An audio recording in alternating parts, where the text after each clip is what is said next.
کیا، ہم نے آپ کو کوثر عطا کیا، ہم نے عظمت کے لیے، ورنہ وہ اکیلا ہے، اپنی عظمت کو ظاہر کیا، ہم نے عطا کیا آپ کو کوثر۔ کوثر کسی چیز کا نام نہیں ہے، کوثر کثرت سے ہے، مبالغہ، کثرت سے، اکثریت، اکثر کس کے معنی میں ہوتا ہے؟ بہت، کثرت، اکثر، اکثریت، کثیر، اسی سے کوثر۔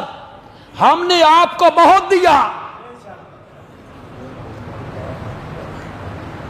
میں نبی پاک کی عظمت بیان کرنے،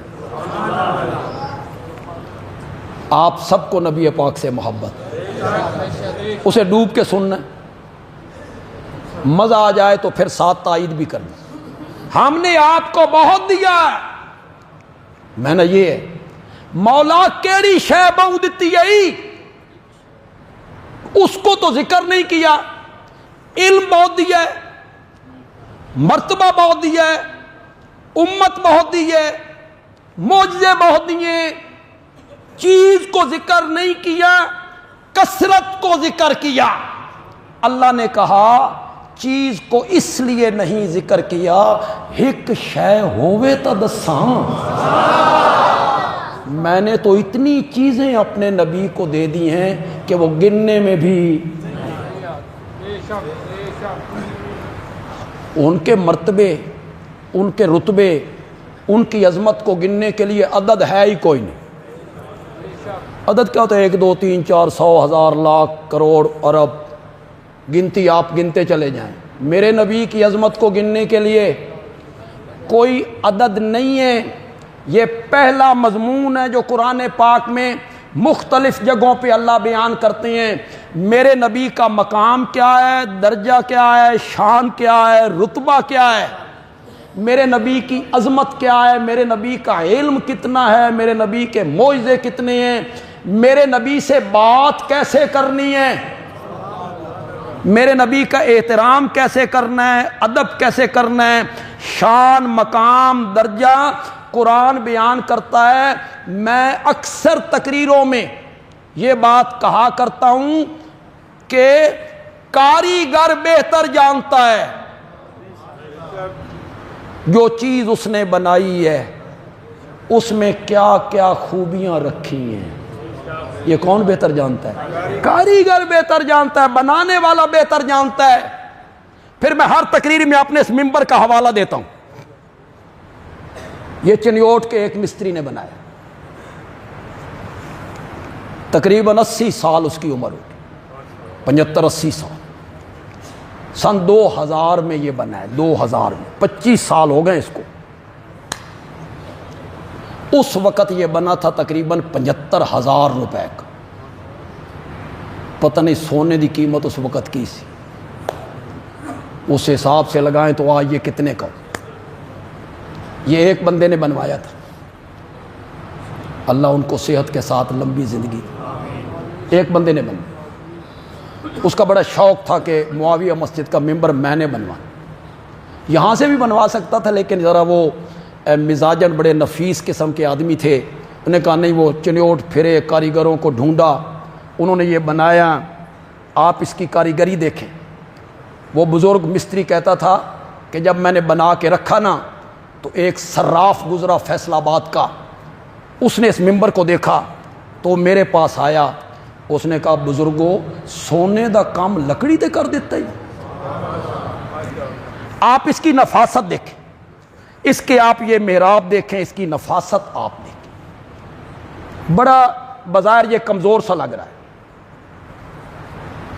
یہ جو چھوٹی چھوٹی لکڑیاں ہیں بالکل جو اس نے محراب بنائے۔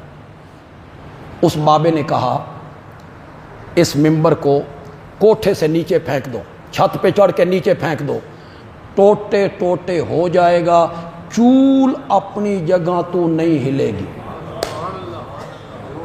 وہ کاریگر ہے نا، وہ بہتر جانتا تھا میں چولہا کنج ٹھوکیاں نے، اس کو بہتر پتا تھا کہ کہ میں اس دیا چولاں کنج تھوکیاں نے چھت سے نیچے پھینک دو، اس کی چول اپنی جگہ سے نہیں سرکے گی۔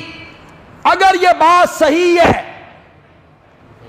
کہ کاریگر اپنی بنائی ہوئی چیز کو بہتر جانتا ہے، تو پھر جس رب نے میرے نبی کو بنایا تھا وہ بہتر جانتا ہے میں نے محمد کو کیسا بنایا تھا۔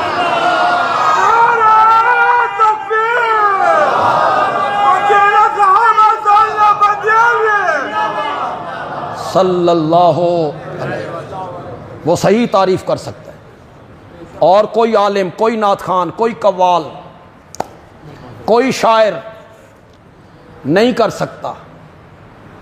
تھکی ہے فکر رسا اور مدح باقی ہے، سارے یہ کہتے ہوئے چلے گئے فکر ہماری تھک گئی، نبی کی مدح پوری نہیں۔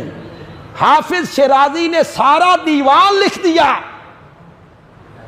یا صاحب الجمال و یا سید البشر من وجہک المنیر لقد نور القمر۔ شاعر کبھی کبھی بہت اونچا اڑ جاتے ہیں، لیکن یہاں تو میرے نبی کی تعریف ہو رہی ہے، حسن کی تعریف ہو رہی ہے۔ کہتا ہے جمیل اے حسین، اے جمیلوں میں اجمل، حسینوں میں آسن، میں جب تیرا چہرہ دیکھتا ہوں، اس کی رنگت دیکھتا ہوں، اس کی رانائی دیکھتا ہوں، اس کی چمک دیکھتا ہوں، مجھے ایسے محسوس ہوتا ہے 14ویں کا چاند تو روشنی تیرے چہرے سے مانگ کے لے گیا ہے۔ میں وجہک المنیر لقد نور القمر، اتنا کہہ کے کہتا ہے لا یمکن الثناء کما کان حقہ، لا یمکن الثناء کما کان حقہ، جس طرح تیری تعریف کرنے کا حق تھا اس کو ادا کرنا ممکن ہی نہیں، ممکن ہی نہیں۔ بس میں اتنا کہہ سکتا ہوں بعد از خدا بزرگ توئیں قصہ مختصر، اللہ کے بعد اگر کوئی عظیم تر ہے، معزز ہے، محترم ہے، معظم ہے، مکرم ہے تو وہ میرا نبی ہے صلی اللہ علیہ وسلم۔ کوئی اور کیسے تعریف کر سکتے؟ کسی بندے کو کرتے ہیں ہم اپنی اپنی جگہ پہ، میں کرتا ہوں اور لوگ کرتے ہیں، نعت خان اپنی نعتوں میں کرتے رہتے ہیں، لیکن حق ادا نہیں ہو سکتا۔ تعریف کرنی تھی جس طرح ہونی چاہیے تھی وہ رب نے کی ہے قرآن میں۔ میرے نبی کی زندگی کی رب نے قسمیں کھائی ہیں، لعامروں کا، تیری زندگی کی قسم۔ قرآن نے بتایا کہ ان کی زندگی کتنی پاکیزہ ہے، ان کی زندگی کتنی مقدس ہے، کہ میں عرش والا ان کی زندگی کی قسم اٹھا۔ پھر ان کے شہروں کی قسم اٹھائی، لا اقسم بہذا البلد وانت حل بہذا البلد، میں اس شہر کی قسم اٹھاتا ہوں، مکہ مراد، مکہ مراد، میں اس شہر کی قسم اٹھاتا ہوں۔ مولا اس لیے نہ کہ وہاں تیرا گھر ہے، فرمایا نہیں۔ مولا اس لیے نہ وہاں حجر اسود ہے، فرمایا نہیں۔ مولا اس لیے نہ وہاں مقام ابراہیم ہے، فرمایا نہیں۔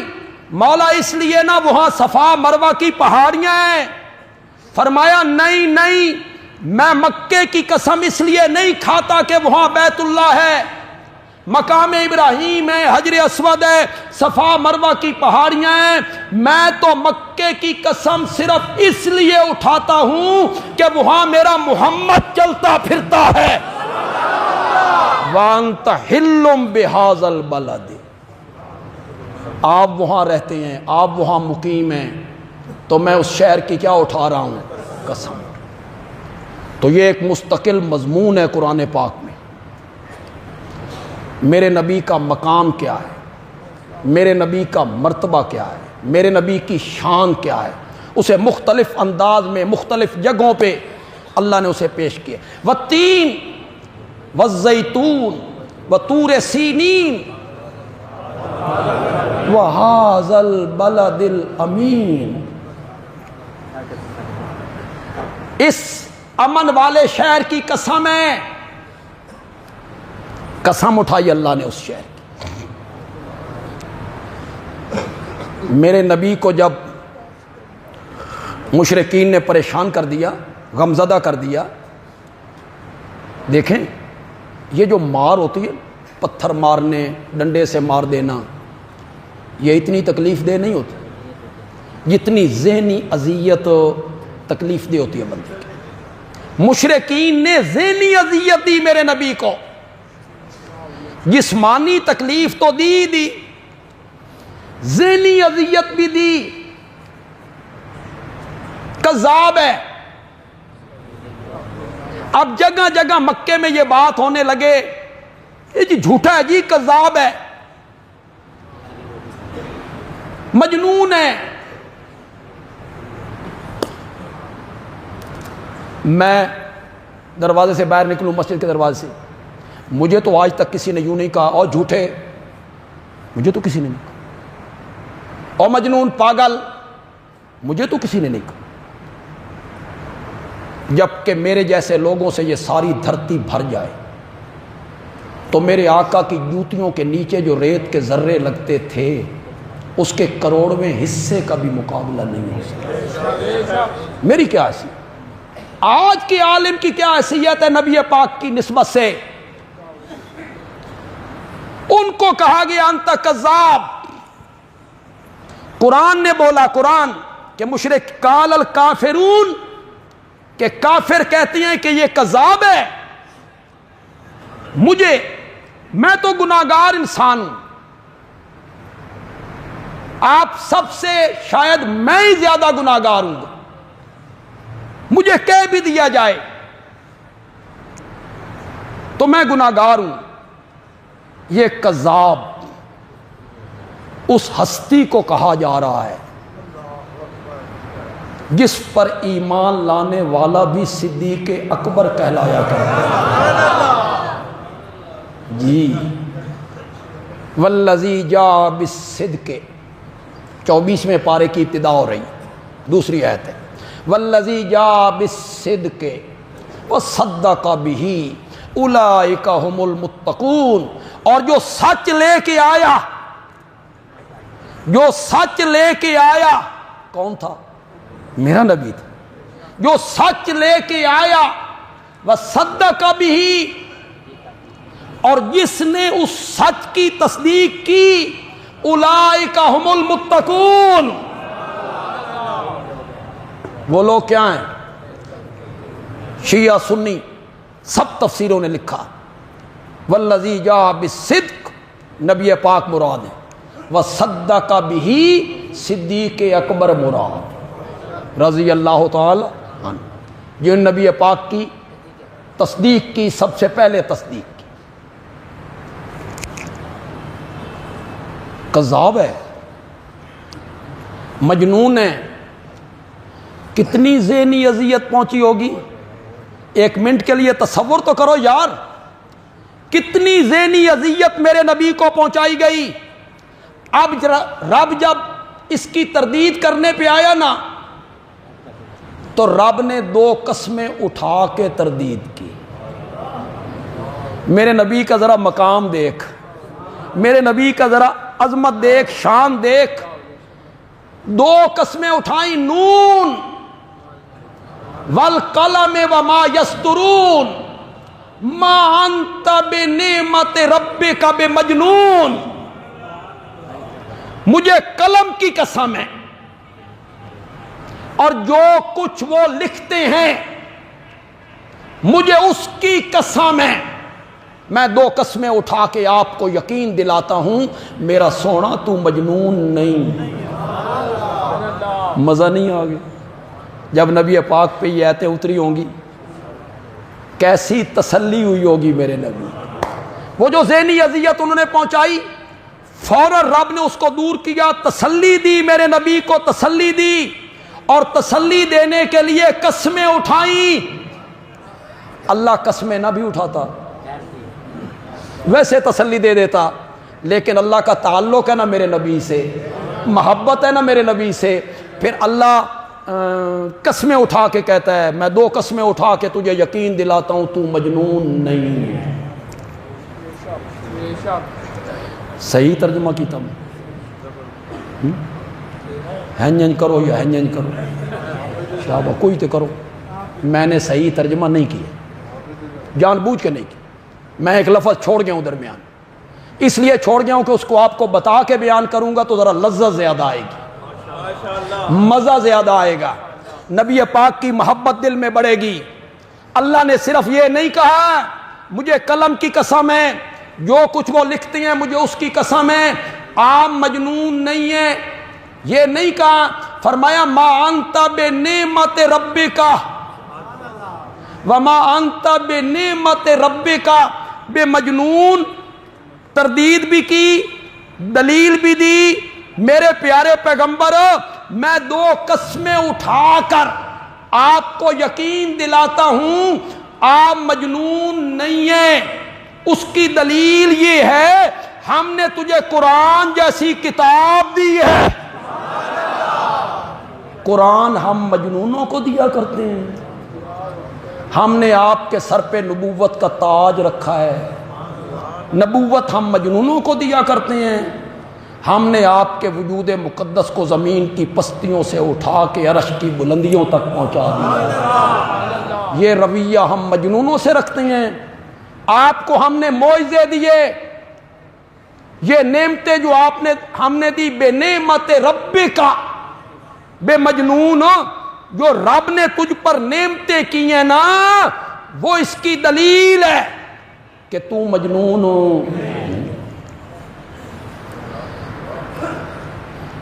وہ بکواس کرتے رہتے تھے، میرا رب اپنے نبی کو تسلیاں دیتا رہتا، اسی انداز میں اللہ تسلیاں دیتا۔ یہ تبت یدا ابی لہب و تب، یہ کس کے جواب میں اتری تھی؟ جب چچا نے بد دعا دی تھی تبا لک سائر الیوم الہذا دعوتنا الہذا جماعتنا، اس مسئلے واسطے اکٹھا کیتا ہی، یہ سنانا چاہتا تھا لا الہ الا اللہ، اس کے لیے تم نے جمع کیا تبا لک سائر الیوم۔ میری زبان میں ہمت نہیں ہے کہ میں اس کا ترجمہ کروں، تیرا سارا دن برباد ہو جائے۔ یہ چچا کہہ رہا، کیا گزری ہوگی میرے نبی کے ذہن پر؟ 1 منٹ کے لیے تصور تو کرو یار، جس چچا نے پیدائش پہ لونڈی آزاد کی، پڑوسی بھی ہے، چچا ہے، خون ہے، ہاشمی ہے، قریشی ہے،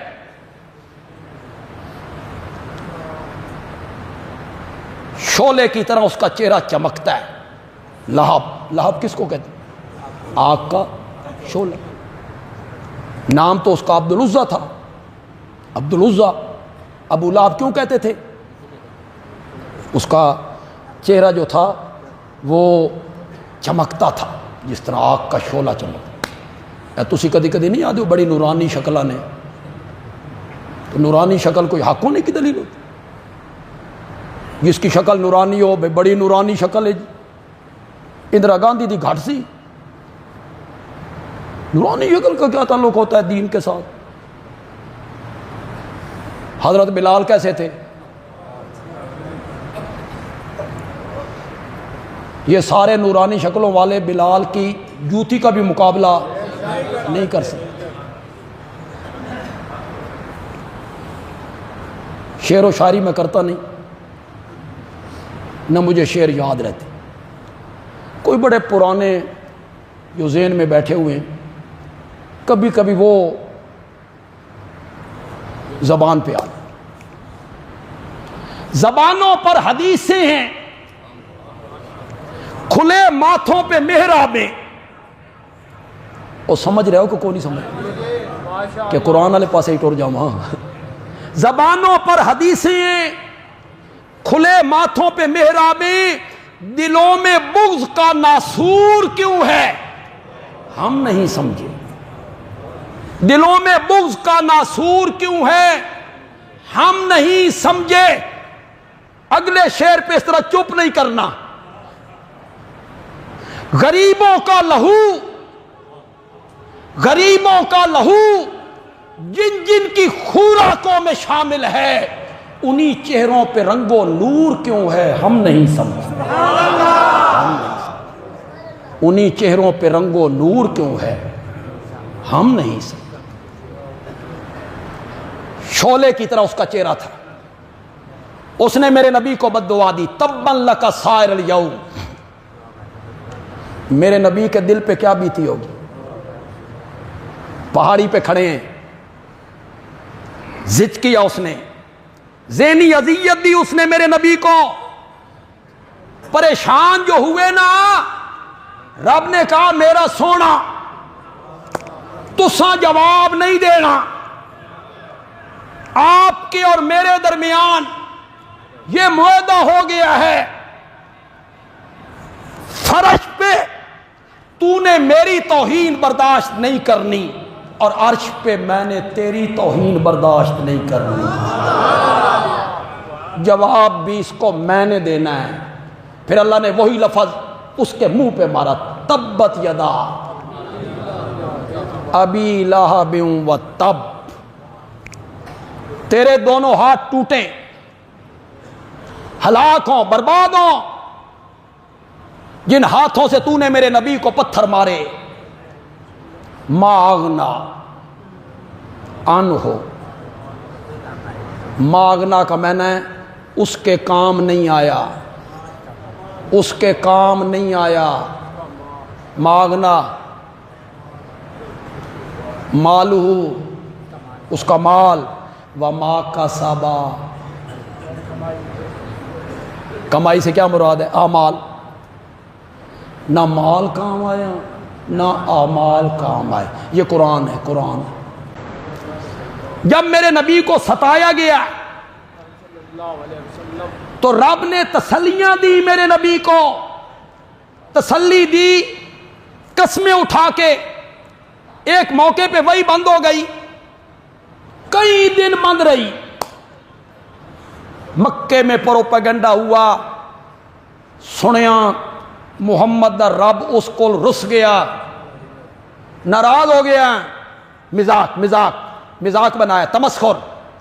ابو لہب کی بیوی میرے نبی کی چچی، اس نے میرے نبی سے کہا او شیطان کدے گیا، وہ وہی کیوں نہیں آتی.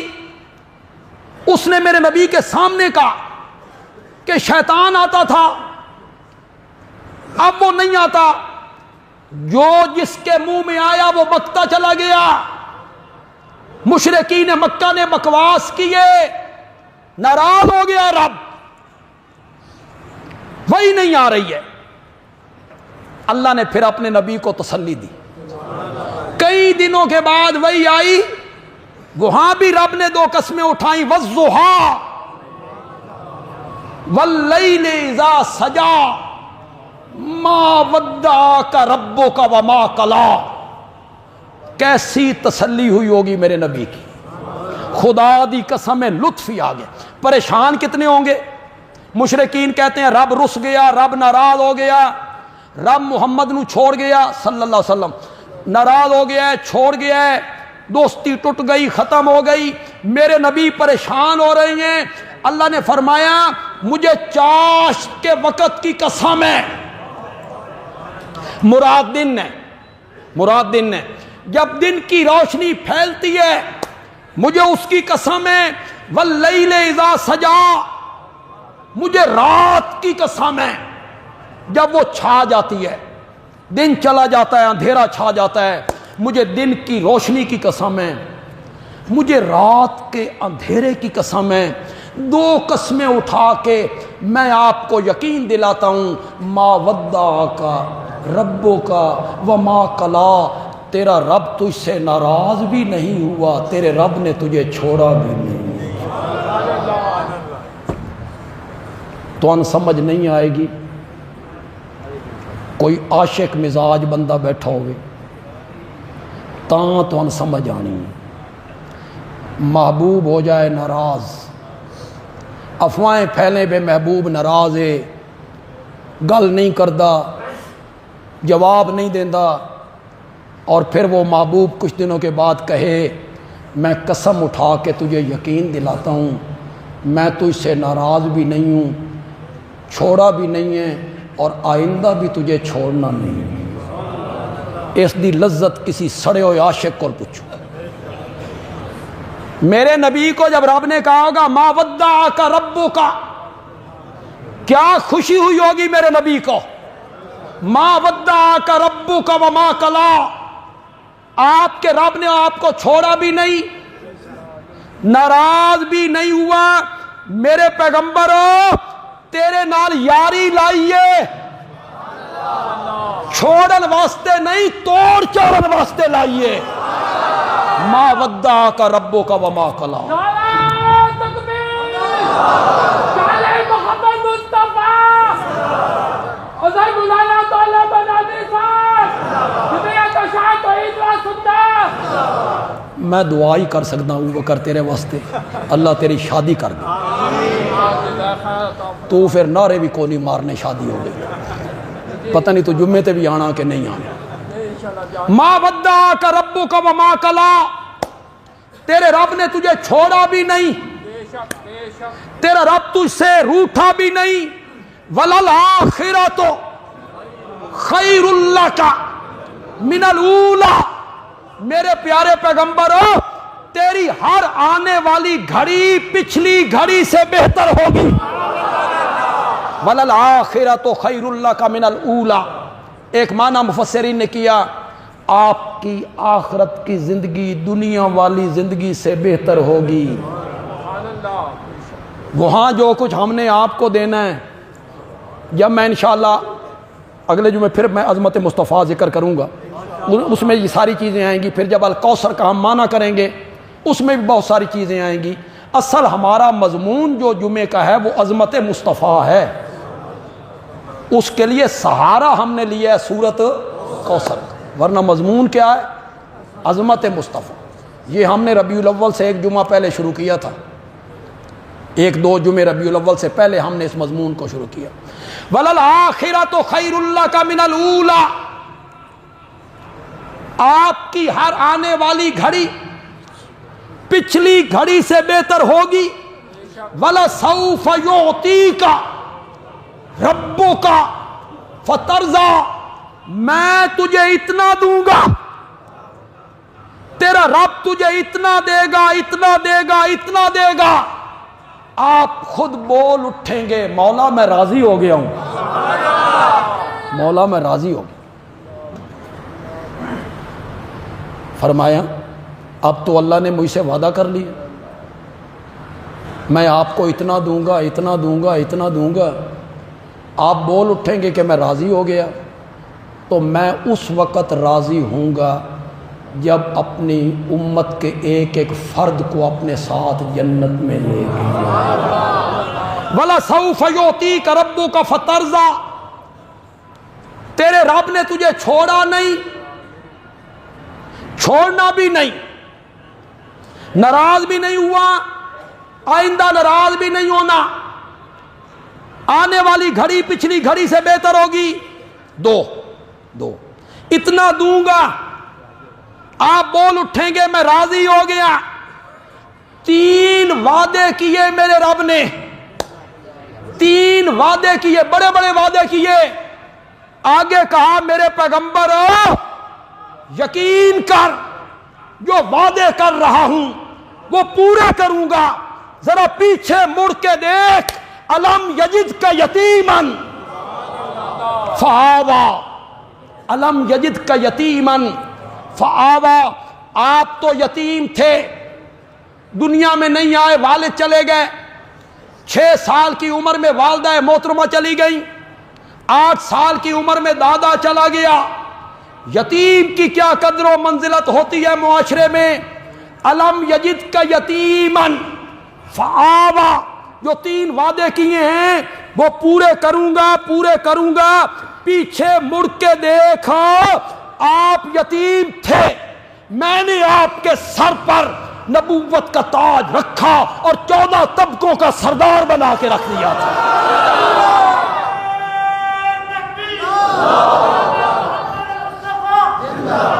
علم یجد کا یتیما فآوا۔ مجھے ان خطیبوں پہ بڑا تعجب ہوتا ہے جو عظمت مصطفیٰ کے لیے سیف الملوک، عظمت مصطفیٰ بیان کرنے کے لیے وارث شاہ کی ہیر، عظمت مصطفیٰ بیان کرنے کے لیے محمد بخش کا کلام، شعر و شاعری، پورا جمعے کا خطبہ شعر و شاعری میں، شعر و شاعری کر رہے ہیں لوگ، نوٹ پھینک رہے ہیں، لوگ نوٹ پھینک رہے ہیں، وہ شعر و شاعری کر رہے ہیں۔ تم میں اور ہم میں فرق یہی ہے، تم عظمت مصطفیٰ بیان کرو گے قصے، ڈوڑے، مرثیے، شعر و شاعری، اور ہم عظمت مصطفیٰ بھی بیان کریں گے تو قرآن سے بیان۔ ہم قرآن کے طالب علم ہیں، ہم نے قرآن کو سبقاً پڑھا ہے، اس کی تفسیر ہم نے پڑھی۔ تم نے چونکہ قرآن سبقاً نہیں پڑھا، تمہیں کیا پتہ ہے کہ قرآن میں رب میرے نبی کی عظمت کو کس طرح بیان کرتا ہے؟ سیف الملوک والا کون ہوتا ہے؟ آج کا نعت خان اور شاعر کون ہوتا ہے؟ اس کی کیا حیثیت ہے قرآن کے مقابلے میں؟ بندیالوی کے آخری جملے آج کے خطبے کے، پورے قرآن میں 3 مضمون ہیں: مقام مصطفیٰ، پیغام مصطفیٰ، انجام مصطفیٰ۔ پورے قرآن میں رب نے 3 مضمون بیان کیے: پیغام محمد الرسول اللہ، مقام محمد الرسول اللہ، انجام محمد الرسول اللہ۔ نبی پاک کا سچا محب بندیالوی کہتا ہے قرآن کی 114 سورتوں میں 6600 سے زیادہ آیتوں میں سوائے محمد کے ہے ہی کچھ نہیں، ایک ہی چیز کو بیان کیا جا رہا ہے، ایک ہی چیز کو بیان کیا جا رہا ہے، کہیں میرے نبی کے مقام کو، کہیں میرے نبی کے پیغام کو، اور کہیں میرے نبی کی آخرت کو کہ انجام کیا ہوا تھا۔